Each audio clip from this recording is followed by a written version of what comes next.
আজকে আমি দই বড়া বা নান রুটি করে দেখাবো।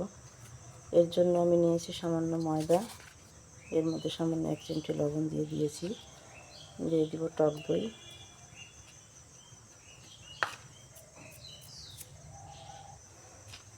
দিয়ে দেবো সামান্য ইস্ট। এবার আমি ভালো করে মেখে নেব এটাকে।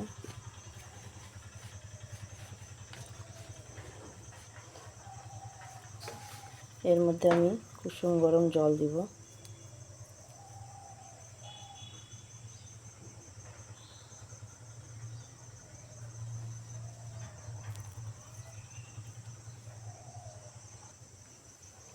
সামান্য কুসুম গরম জল দিয়ে দিলাম। এবার আমি ভালো করে মেখে নিব। এবার আমি সামান্য একটু তেল লাগিয়ে এটাকে ঢাকা দিয়ে রেখে দিব 10 মিনিটের মতো।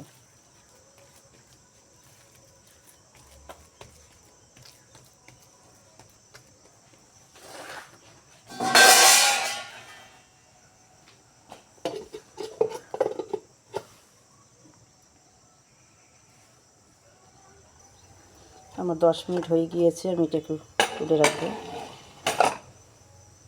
দেখুন সফট হয়ে গেছে। এটা আমি এখন লিচি বা পরোটার মতো করে নিব, ছোট ছোট করে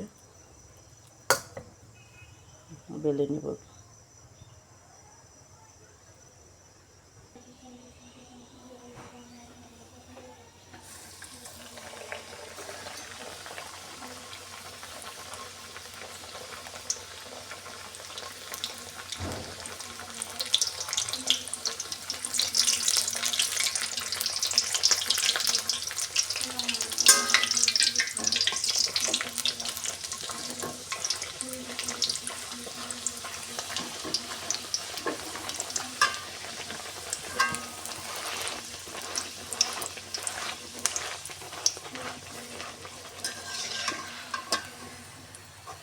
দেখুন আমার নান বা দই বড়া বা দই পুরি